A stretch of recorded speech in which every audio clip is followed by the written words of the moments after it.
The Radical. Fundamental principles of freedom, rational self-interest, and individual rights. This is the Yaron Brooks Show. All right, everybody, welcome to Yaron Brooks Show on this Monday, beginning of a week. I hope everybody had a fantastic weekend. Looking forward to a great week. July is ticking away slowly but systematically. We're in the middle of summer. Hopefully you are somewhere where you have air conditioning, because supposedly it's very, very hot out there. I wouldn't know because I try not to leave home. No, I'm kidding. I have air conditioning. Let's see. Michael's got us off here on the super chat to an amazing start, right? He's already asked 2, 4, 5, 6 questions. Thank you, Michael. We will get to all of those questions later in the show. Thank you, Jonathan. Thank you, Jupiter Menace. But remember, we do have a goal. While we're well on our way to that goal, we have to stay vigilant. It's 250. It's 250, and it is important that we try to make it every day.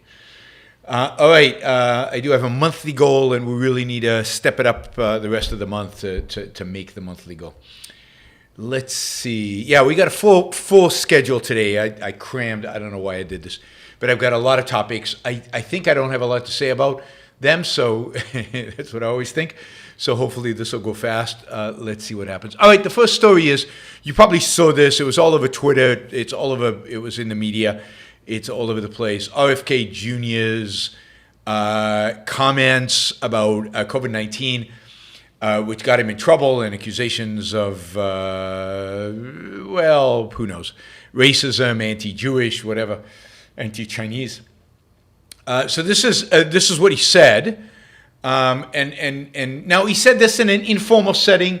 This is not in a talk. This is like around the dinner table, but with strangest people he knows. But this is like he's talking to them, and the whole way which he talks is, and given his history, is. This guy's a conspiracy theory guy, and he's filled with them, and he believes in a lot of them, not in just a few. And he's talking about this as if this is a conspiracy theory, as if there's something shady going on here. And this is why it was interpreted the way it was. This is what he says. COVID-19 is targeted to attack Caucasians and black people. Now just stop there a second. COVID-19 is targeted. Targeted by whom? It doesn't say COVID-19 just happens, in its genetic code happens to, but it's targeted. Now that implies somebody targeted it to attack Caucasians and black people. And I go on to quote him, the people who are most immune from this targeting are Ashkenazi Jews and Chinese. Right? Now, was that targeted? Is that just an artifact of the virus? Is it even true? There's one paper that suggests that because of particular genes and receptors that Ashkenazi Jews and East Asians and some others are less susceptible to COVID-19 than other genetic makeups that haven't, that Caucasians, black people might have, but a lot of different ethnic groups are listed, or genetic types are listed. And it's interesting that, for example, Chinese are not mentioned in the study, East Asians are mentioned, but it is interesting that he chooses to say Ashkenazi Jews and Chinese, and he chooses to say Caucasian and black people. He chooses to make a deal out of this when it's not even clear it's true, because there's no empirical evidence backing this up. Indeed, I suspect that in Israel they would be shocked to find out that Ashkenazi Jews are less susceptible to COVID-19. Given how COVID, what COVID did in Israel, and I have not seen a single study that suggests a difference between, for example, Ashkenazi Jews and non-Ashkenazi Jews in Israel. You'd think that would be a laboratory. If you wanted to prove this point, here it is. So it just seems like, what is he talking about? And then he goes on to say, we don't know whether it was deliberately targeted or not. Well, what other, okay, but it was still targeted, right? Then the question is, was it deliberate? How do you target something not deliberately? How do you target something not deliberately? And then he goes on to talk about engineered bio-warfare that's engineered for particular ethnicities, and the different countries are working on bioengineering, and he mentions the lab in Ukraine and stuff. I mean, this guy's a kook. Now, it could be that there's some bioengineering going on to identify particular ethnic groups. You could probably do that given the differences in genome. But evidence? Proof, God forbid? No. I mean, this is the whole point of conspiracy theories. They say something that could be possible. They quickly say, no, I don't, it might not be. They might not have targeted. It might not be, I'm not saying the Jews are behind COVID-19. I'm not saying that the elders of Zion did this. Of course not. Who knows? Yeah. But it just turns out it's always the case that this is how they spread conspiracy theories. This is how they get going. Now, he got in trouble for this, which is good, because somebody recorded it unbeknownst to him. You have to be very careful. You can't say anything now in a setting with other people and assume it won't be recorded and spread. And he said, so he posted the New York Post story where it was published is mistaken. I have never, ever suggested that the COVID-19 virus was targeted to spare Jews. Not explicitly, but certainly you were suggesting it. And he goes on, I do not believe and never implied that the ethnic effect was deliberately engineered. Well, you do say we don't know whether it was deliberately targeted, but we don't know it wasn't. Implied right there. Again, this is exactly how conspiracy theories work. This is exactly, they plant these seeds, they plant this doubt. If you mention Jews whenever you talk about some conspiratorial thing, then people, even if you don't mean it every single time, people start adding it all up. Oh, yeah, seems to be a common denominator here. It really is sick, and this guy really should be, shunned. All right, where are we? Yes, a quick update on the war in Ukraine, and I'll have more to say about this, I'm sure, in the weeks to come. But a couple of things. One is Ukraine is making very slow progress, but it is making progress, and the Russians are not. But very slow progress, much slower than I think people expected and people hoped for, certainly slow progress than I hoped for. And the primary reason for that is the fact that the Russians were much better prepared than they were in the fall, much better prepared than I think the Ukrainians and maybe Western military intelligence expected. The defensive lines, particularly the mining of the likely paths of advancement for the Ukrainians, that mining is far more extensive than I think people thought. It is causing the Ukrainians to advance at a much slower rate. You could argue that is also true of the artillery. The Russians learned from last year how to deal with the HIMARS and the Western tech to deal better with them. And the reality is that Ukraine has not gotten enough of the right kind of equipment from the West. With the right kind of equipment and enough of it, the issue, they could have overcome the barriers that the Russians have created. But to advance against those kind of defenses without air superiority is really, really, really difficult. Really difficult. And the Ukrainians are making progress, but it's very slow.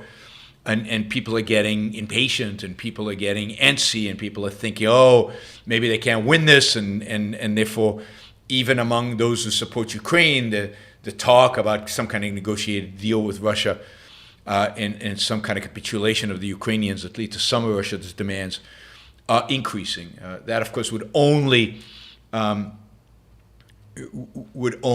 of sanction the idea that using force, initiating force as the Russians have, something good will come of it. So, but this is the reality. The reality is that it's slow growing on the ground. It's slow going for the Ukrainian forces.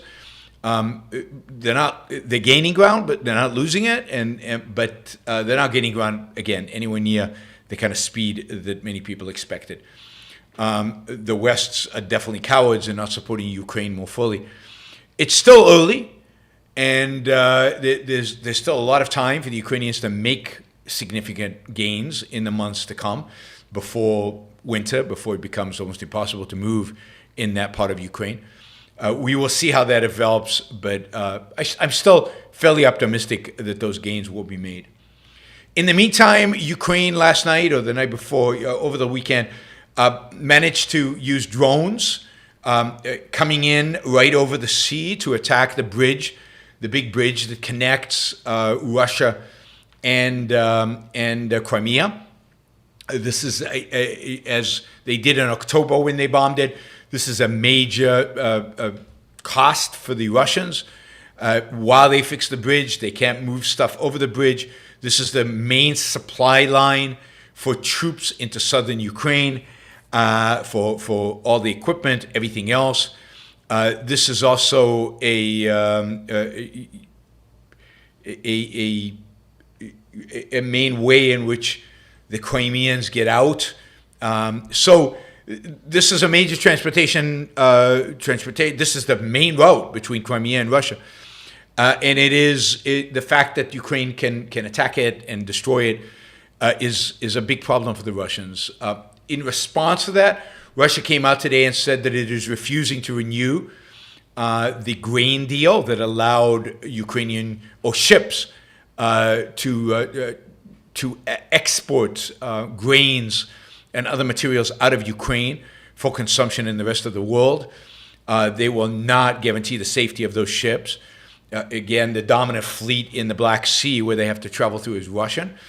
So this puts, there's again, like last year, I think, this deal that's existed has existed for a year. It expires, I think, today.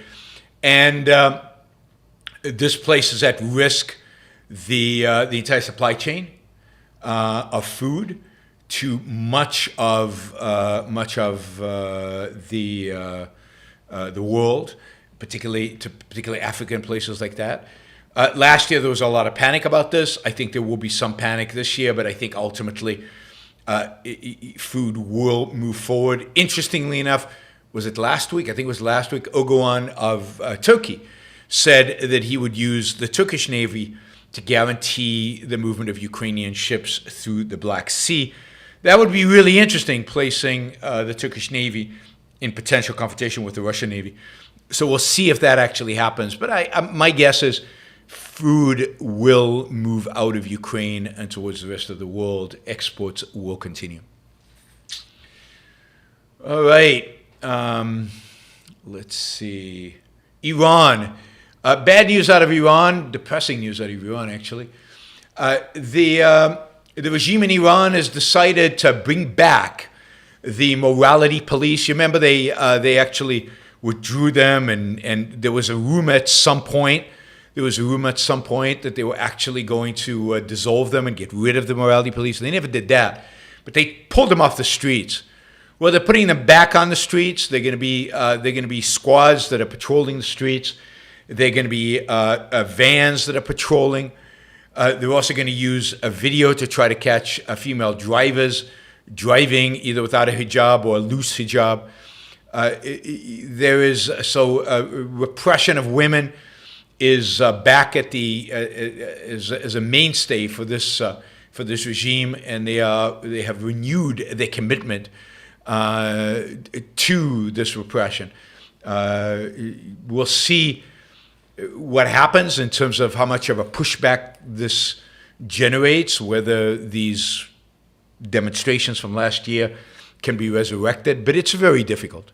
It's very difficult. And what last year showed is without support, without much larger support from the male population in Iran, and without some support from some entity within Iran with political or military power, these demonstrations just don't go anywhere. It's very, very hard for them to actually bring about regime change. Regime change is hard. Just ask the Venezuelans and ask the Iranians. It's very, very hard, and it takes time, and it takes a crack in the system itself, inside the regime. Some apparatus within the regime has to break or flip or something like that. So very difficult times and very depressing for the Iranians, and a shame, given about 500 people probably be killed in those demonstrations last year and early this year, and a lot of people put in jail, and a lot of people really devoted a significant amount of their effort and time for those demonstrations, and in the end of the day, it doesn't look like much has changed in Iran. So we will keep watching this. It'll be interesting to see if there are any demonstrations. Of course, I would blame a big part of why this didn't turn into something wider is a lack of support that from the West. The West did not provide the demonstrators support, and I'm not talking about military support. They don't need the military support. What they really need is moral support. The West should have rallied around them, should have penalized Iran in all kinds of ways, should have made this a big cause, a women's rights cause, and really talked it up and talked about the evil of the regime and the need for regime change and the hope that these demonstrations would lead to that. And I think that might have tilted it all. But the fact is, as we talked at the time, nobody was covering it. Nobody was saying anything. Once in a while, some politician mentioned it, but there was no significant movement in that direction, right? And at the same time, of course, the Biden administration tried to cut a deal over the Iran nuclear plan. Although the lead for the Biden administration on the Iran negotiation, the guy who was in charge, who was brought in, he was there under Obama, and he was brought back in under Biden to lead all discussions with Iran, basically is on extended leave because there's some issue with his security clearance. Not clear. They won't say what's going on exactly, but did he reveal stuff he wasn't supposed to? Is he a spy? Was he just negligent? Not clear exactly what's going on there, but his security clearance has been revoked, and therefore he's out, at least for now, of the State Department, and cannot lead the administration's efforts vis-a-vis Iran. I mean, he's a compromiser, so I'm kind of glad he's out. Of course, the people replacing him are going to be just as bad. But yeah, things are bad in Iran, and the Biden administration is completely lost. Surprise, surprise. China just reported GDP numbers. They were disappointing. The economy, as I've been telling you for now several months, the economy there is struggling. They're having a hard time growing. They're having a hard time increasing productivity. They're having a hard time increasing employment.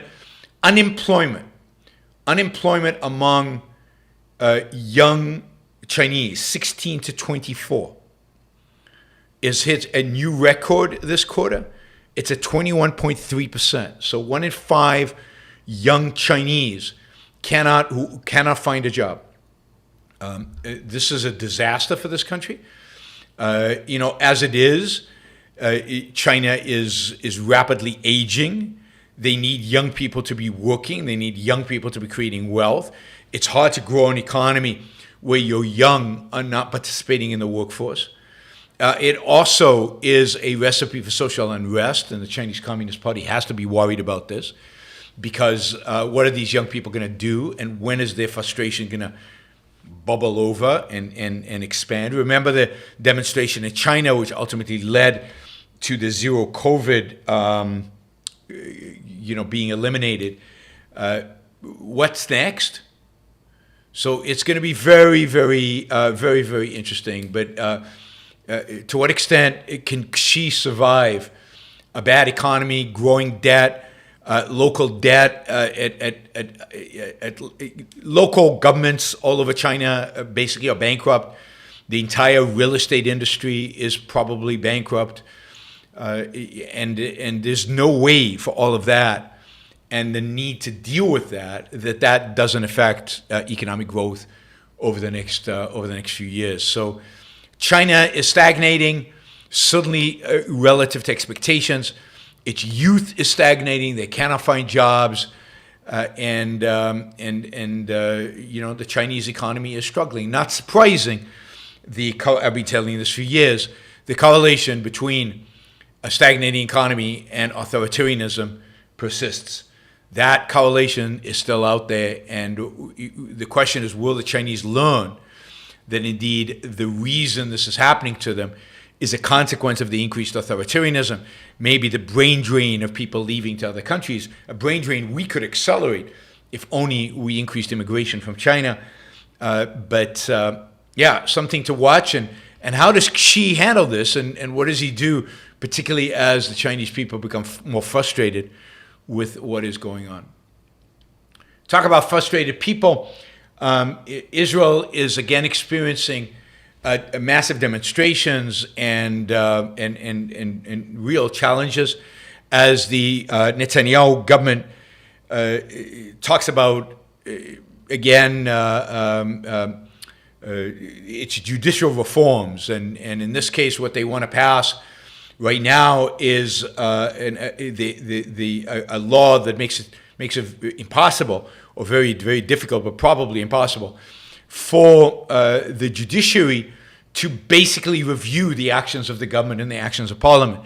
So to question laws as fitting in with, they don't have a constitution, but what they consider the basic law of Israel. This is one of the things that the demonstrators are most objecting to, this idea that the judiciary cannot, that the executive in Israel, the executive and the parliament are combined, right? Because the government comes out of the legislature, and now there's no monitoring function of the Supreme Court. There's no monitoring function of the courts. That allows for much more authority to be embedded with the government, who then controls the legislature, and the courts can't say anything about it. A recipe for disaster, not a good recipe. The Founding Fathers would not have liked that. After all, separation of powers is a hallmark of good government.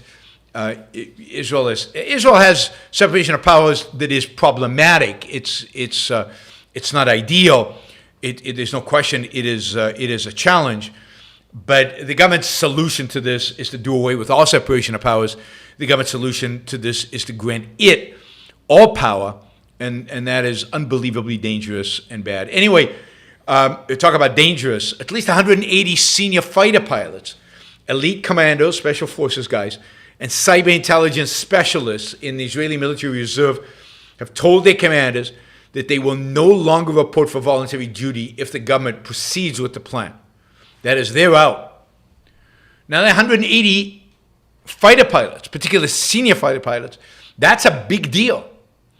Remember, Israel's military is built on reserves.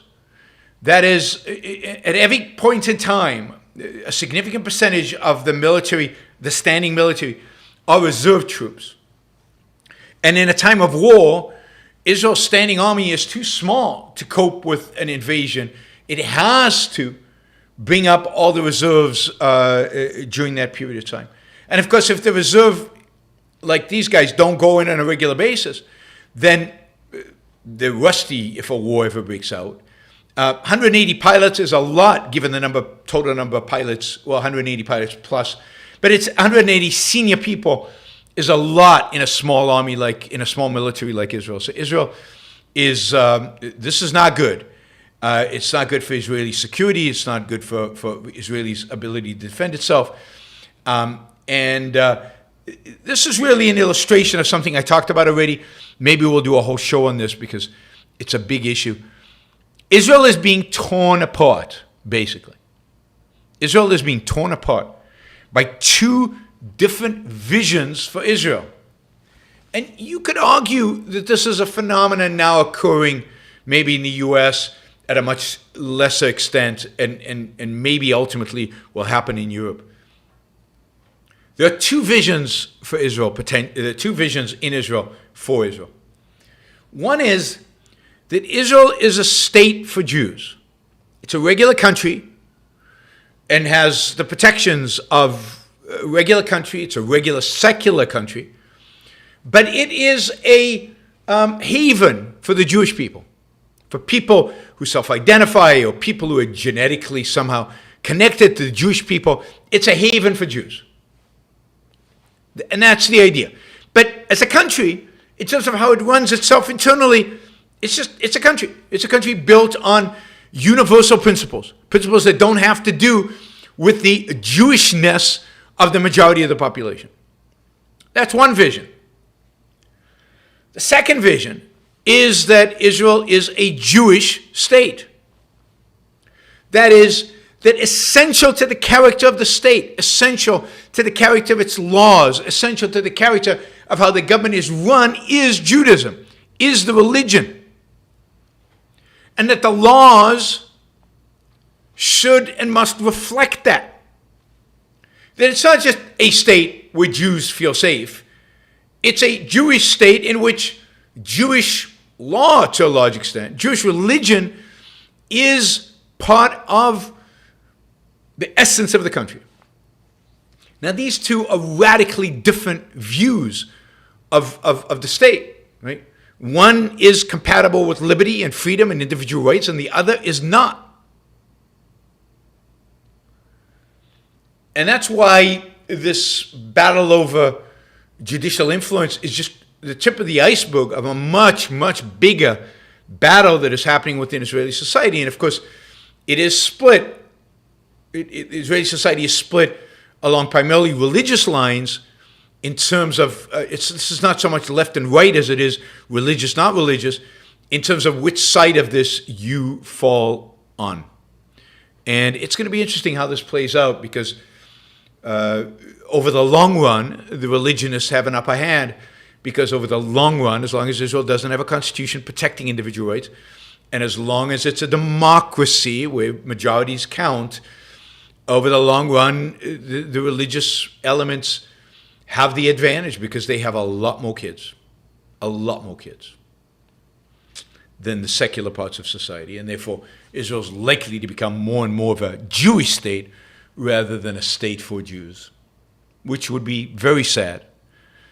But, and you know, maybe we can do a show sometime paralleling that to what's going on in the U.S. and what's going on a little bit in Europe. All right, talking about Europe, quickly, we'll do this. This is in the Wall Street Journal today. It's a story that I've talked about before, but it's interesting. The Wall Street Journal's picked it up, and now I'm seeing more and more and more people report this and talk about this. You know, and I think wrongly in many respects, but they're talking about this. And that is the fact that Europe is becoming poorer while America continues to become richer. Literally, purchasing power, annual income, real terms in Europe has declined over the last few years, while in the United States it continues to go up.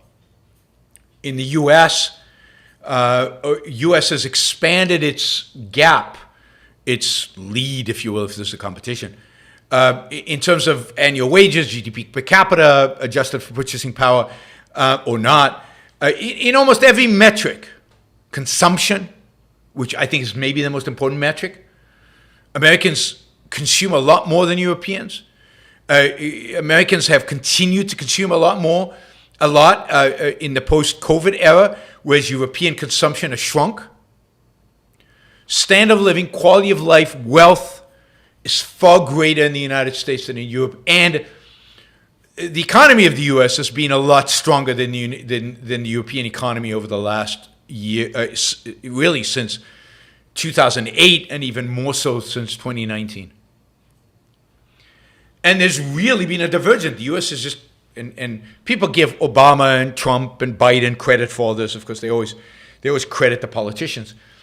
But there's something in the very structure of America, of the way markets are structured in America, in the way in the entrepreneurship, the entrepreneurial motivation of Americans. I think in its openness to immigration, which is changing now, so we'll see how long this persists, which has made the U.S. This engine of economic growth, whereas Europe is stagnated. Now, a lot of this European stagnation has to do, and I'll end with this. This is a topic we'll have to pick up another time. It's a big topic, but an interesting one. One of the main reasons for economic stagnation in Europe is the lack of ambition over material things of Europeans. So in Europe, they're much more interested in working less than earning more. Much more interested in earning, working less than earning more. So unions are very strong in Europe, but unions don't negotiate higher wages. They negotiate sometimes lower wages in exchange for more time off. There's a big push now to extend a 30-day work week in Europe. Europeans don't want to work. As a consequence, productivity dramatically has lagged behind the United States, increases in productivity per worker or by any other measure. So Europe is also aging faster than the United States. And it's, as a consequence, it's going to face real problems in paying the pensions and dealing with those pensions. But it also, as a consequence, has a real problem of productivity. As the baby boom generation, which exists in Europe as well, starts retiring, who replaces them on the workforce? Where does that production go? Where is the wealth to be created to facilitate economic growth and to facilitate these redistribution of wealth? And if young Europeans are mainly focused on shortening the work week, at least in parts of Europe, France, Germany, then how's the work going to get done to pay for all of their commitments, all the commitments that the European welfare state has made? And you're seeing this across Europe. You're seeing this and I don't know if this is true in Scandinavia, but you're certainly seeing this in France and Germany. You even see it in the UK. UK slightly better. But you're seeing it in Italy, Spain, Greece. And Greece has seen a real shrinkage of real incomes over the last 14 years, since 2008. Of course, they went through the Greek financial crisis. But you're seeing lower incomes in Spain or stagnation in Italy and even France over the last few years. So, and of course, one of the engines of growth for Europe has been export of European goods. Europe, I think 50% of GDP is like export. And who do they export to? To a large extent to China. And the fact that Chinese economy is not growing, or not growing as fast, depending on whose numbers you believe, well, there you go. You've got a real problem in terms of who do you export to? How do you grow when your market is drying up? So all of these things are connected. China shrinking is not a good thing for anybody. Europe shrinking, not a good thing for anybody. And all of this puts even more pressure on the United States, which is also going to start shrinking at some point here as the statists, Biden is convinced that what's driving economic growth in the United States right now is Bidenomics. And he might be true in the short run. He might be right in the short run. But certainly not in the long run. Certainly not in the long run. All right. I think that covers our news for this morning.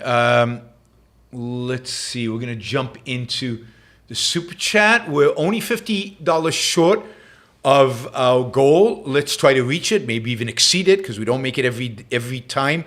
So maybe we need to increase it some days so we can compensate for the days that we don't make it quite. So yes, jump in. $20 questions would be great, so we can get the number. We just need 2.5 $20 questions, and we're there already. And we've got well over 90 people watching right now live. So that's nothing. Just a few stickers, and we're there, guys. So please use this opportunity to provide value for value, to show your appreciation for the show, to show that you value the show by supporting it. All right, Michael. Michael's asked a lot of questions here. We'll go through them.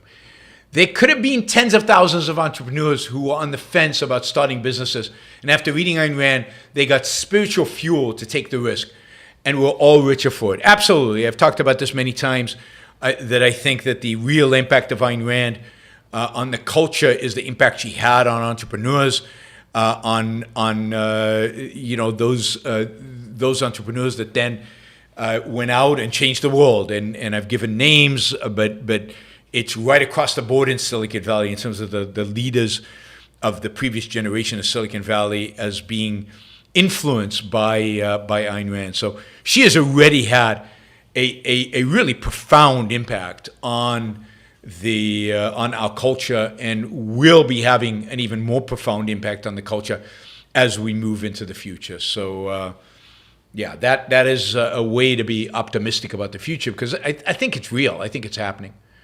Remo, 24 euros. Thank you, Remo. Really appreciate it. It says value for value. Thank you, Remo. And I see David. Thank you, Catherine. Thank you, Colt. And then I missed Glenn, who did $50. Thank you, Glenn. Really appreciate that. And Fred Harper and Jeff Bannister and Volta and Jupiter Menace, and of course Jonathan Honing got them all started. So yes, please feel free to use the sticker feature in YouTube. To just, we're only $42 now short, so that was a quick $10 from stickers. And again, we have over 90 people watching, so we shouldn't take a lot of people. And if you've never done a super chat, it's pretty easy. Go on there and do it. And again, it's a way for you to return the value or trade the value in exchange for the value you get from the show. No one says, what do you think about the buyers of VanMoof bicycles possibly no longer being able to access the cryptographic keys to their bikes?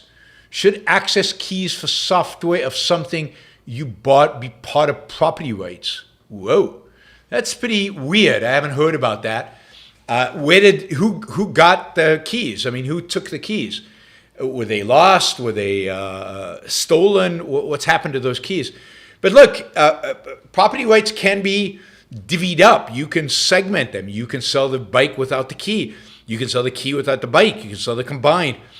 I would want to leave that to markets to decide how to do it. But and if as long as fraud wasn't committed here, as long as it was clear, explicit, that the keys were not being sold with the bike or something, then buyer beware. Buyer beware. All right. Silvanos says, for $50 that got us over the target. So thank you, Silvanos.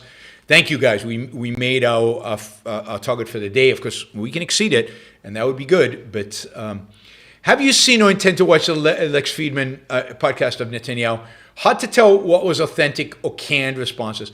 So I generally know I'm not very interested in watching it, because I've said this many, many times over many, many years. So this is not a new, I've been saying this for 20 years.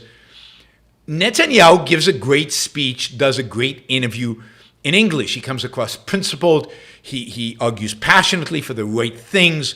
He's really good. I mean, he's made some speeches at the UN, which are classics. He's done, his speech to Congress was very good. His books about terrorism are fantastic. And then he goes back to Israel and does the exact opposite thing. So it's almost useless to listen to Netanyahu in English, because it has no bearing on what he actually believes and what he's actually going to do. And I say this in Israel all the time, and they completely get it, because the way he behaves in Hebrew, the way he behaves in Israel has no reflection, no correlation with what he actually says when he's interviewed in English. I wouldn't be surprised if in the interview in Lex Fridman, he comes across as a pro-laissez-faire capitalist guy, as a pro-individual rights guy, as a pro, what do you call it, self-defense guy, slam the enemy, beat them, you got to win and all of this. And then he goes back to Israel and he compromises left and right and he sells himself out. And for 20 years he was prime minister and did almost nothing to liberate the Israeli economy. I mean, the little he did as a finance minister, but as prime minister, did very little to liberate the Israeli economy. And it's not that hard. Not that hard. You'd piss off a lot of people in powerful places, but it's not that hard to do. And he hasn't done it. And it's not even about coalition. Look, he's willing to fight against his coalition members for all kinds of things. Always the wrong stuff. No, Netanyahu's bad. He's a power-lusting politician who doesn't believe in anything. He gives a great speech, but doesn't ultimately, or at least is not willing to fight for anything. Right? He's fighting for his religious cohort right now. That's what he's willing to fight for. But he's not willing to fight for liberating the economy. Boaz says, why Bibi actions opposite of what he says? Because he believes, because I think at some level, he knows that what he says is true, but he also wants to preserve power. And I think he has come to the conclusion over many years that in order to preserve power, he has to do the opposite of what he says. That is what power, grabbing power and holding on to it and not letting go, is necessary for him to preserve power.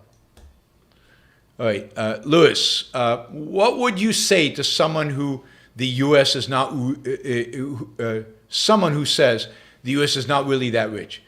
They can inflate GDP with economic measures and they can consume so much because everyone is in debt. Well, it turns out Europeans are just as in debt as Americans are. So are the Japanese.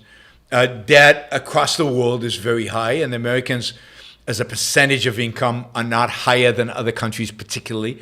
They don't make the top 10 in the world. The question is also, why are people willing to give Americans debt? Why are people willing to buy its debt?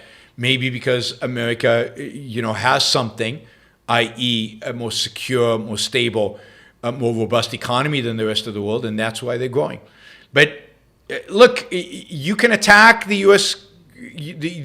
Economy, and I've seen it done, and libertarians are very good at this, and it's doom and gloom, and we're falling off a cliff, and we're the worst economy in the world. We should be investing in China. We should be investing in Europe. Everybody's better than the U.S., but on every measure, that has not been true. Now, maybe there'll be a recession in a month that is so deep and so bad, and people will lose so much of their wealth, and the dollar will collapse, and the world, maybe all of that will happen, and it will reverse everything that I've just said. But it hasn't happened, in spite of being predicted over and over and over again. And I see no signs out there that it's going to happen. We're seeing a significant economic slowdown, and there could very well be a recession. But I see no signs that the recession in the U.S. is going to be dramatically bigger than the European one. And look, the reality is this, that I say all this stuff, and it's bad for my numbers, because there is no question in my mind that if I was a doom and gloom, the U.S. is the worst country in the world, let's support, let's give our money to invest in China and support Russia in its battle against Ukraine, I would have, 5 times the number of subscribers. I know, because I look at the people who say those things, and that's what they have. So, but the reality is, I like reality, and the reality is that the doom predictions have all been wrong.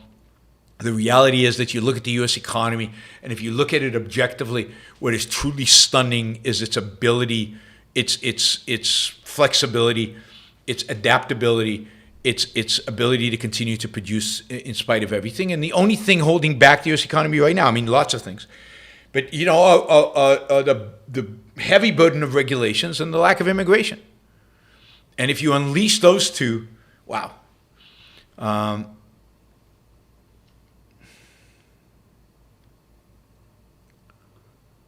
Right, Finn Hopper says, what do you suppose the next member show will be about? I don't know, but let me encourage you guys to propose things. I keep saying this. What do you want the next show to be about? Use the chat, use the super chat, whatever, to propose topics for the member show, because I have to come up with a topic every day. All right, we'll run through the $5 and $10 questions. Again, we got quite a few for Michael. Michael says, someone asked a super chat question the other day about Ayn Rand picking her fingers to bleed in order to help her write. I've never heard this before. What was her rationale behind it? I have no idea, and I don't know if it's true. So I assumed it was true, and I read it, but I don't know that it's true. I do not know her biography that well, and I certainly have not heard that, or if I've heard it, I don't remember it. Michael says, while education may be getting worse, psychology is seeing real improvements. As psychology improves, where people have less of an envious inferiority complex mindset and vote less for statism. I don't think people vote for statism because of their psychological inferiority complex. I think we've talked about this in the past. I think we overstate the psychological reasons for why people do what they do. They do what they do for philosophical reasons, for ideological reasons, for reasons that have to do with belief. Now, those are not independent of psychology. They're someone motivated by psychology and they reinforce a particular psychology. But it's not going to help us just getting a better theory of psychology, although that helps. There's no question that helps. It makes the world a better place. More entrepreneurs, more production, more happier people, and just a better world all around. But unless you change the ideas, and therefore the culture, having slightly better psychology is not going to help. And I'm not sure, and I'm not sure that the improvements in the field of psychology are sustainable unless you also improve the philosophical basis. So it all has to happen together. And again, it's still going to be a slow process no matter what. Michael says, when you see how stupid and irrational most everyone is, does it amaze you that the lights still turn on? Yeah, to some extent. But I always remember how compartmentalized people are. People are super compartmentalized. So they basically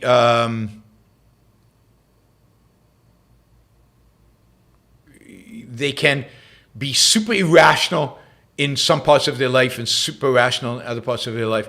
And I see that all the time and have seen it since I was a kid. So I don't think it super surprises me, but the level at which people are irrational these days still shocks me and depresses me, even today. Did you ever envision yourself as being a leader of a capitalist guerrilla resistance fighters? Am I the leader of a capitalist resistance guerrilla resistance fighters? Capitalist guerrilla resistance fighters? If I am, where are my fighters? I mean, where are they? I hope that's right. I hope I am the leader of a capitalist guerrilla resistance fighters. But no, I never imagined that, and I'm still not sure it's real. Michael says, your wife beating drunk, dying in the streets under pure capitalism example isn't the best because there are plenty of abusive husbands who hold careers, some even high paying. Yeah, but that's not my point.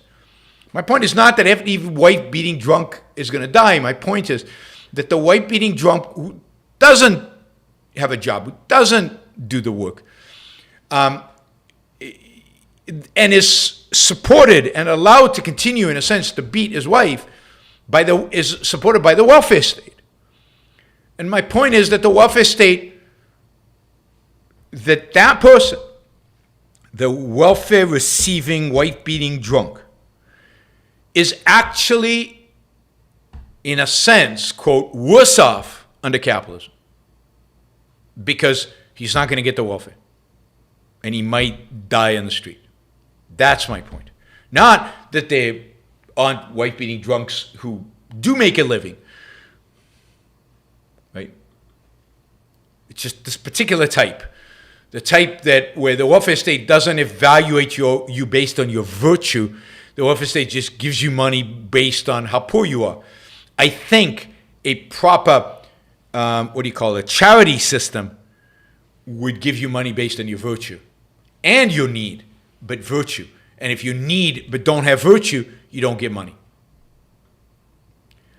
Okay, Boaz says, I wonder what percent of Trump voters also love Robert F. Kennedy. My guess, a very high one, a very high percent, to the extent that they know him. Tajikin, the fact that China is declining economically is very worrisome, I agree. Might be the biggest indicator for coming world war. Hope they turn towards freedom. I hope so too. The problem with a war for China is they're not ready for it. They're not rich enough for it. They're very likely to lose, and that would be even worse for leadership. So, we'll see. We'll see. But yes, the more authoritarian they turn, the more dangerous it is for the rest of the world. Boaz says, AI will equalize the reduction of aging workforce. To some extent, AI will do that. If it's allowed to flourish, if it's allowed to be used, if there are enough people in society able and willing to use it appropriately, then yes, AI saves us from the demographic crisis because it allows a productivity to increase in spite of the shrinking number of workers. Good point. All right, Michael has the last question, appropriate given that he had the first 7, I think. Netanyahu always talks about how much wealthier Israelis are after his free market policies have gone into effect. Boaz has confirmed some of this, I thought. Israelis are wealthier because of some of the reforms that were passed in the 1980s under a government that was way before Netanyahu's time, even under some labor governments in the 90s that are before Netanyahu's time. And then in the 2000s,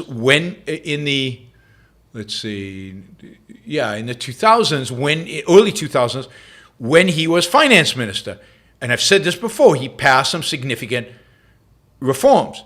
But during his tenure as prime minister, both in the 90s and in the 2000s, during his tenure as prime minister, while Israel has become wealthier, there have been very few pro-market reforms. Very, very few, if any. And he's been criticized within his own party for that. They don't do it for a variety of reasons that have to do with all kinds of political considerations. So the primary for Netanyahu is politics and preserving his premiership. And economic liberty is secondary. And the reality is that as long as Israel's economy was doing well, he didn't feel the need to do further reforms because it was doing well enough. It could have been doing so much better in unbelievable ways. And of course, what really drove economic growth in Israel is the tech revolution. And imagine how much richer Israel would be if every aspect of its economy was growing dramatically, not just the tech part of it. All right, everybody. Thank you for joining us today. Really, really appreciate it. Thanks for all the support. We blew through the goal today, so that's great. Raised $290 instead of $250. That is greatly appreciated. We will be doing this again tomorrow. I don't think there'll be a show tonight. I could change my mind later this afternoon, but nothing planned for tonight. We will have a show tomorrow, probably at the same time as this show, about 1 o'clock East Coast time. All right, everybody. Don't forget, those of you who are listening not live and would like to support the show because you get value out of it, you can do so on YourOnBookShow.com/support. And you can also use Patreon. Just look up Your Own Book Show. All right, everybody. Bye. See you tomorrow.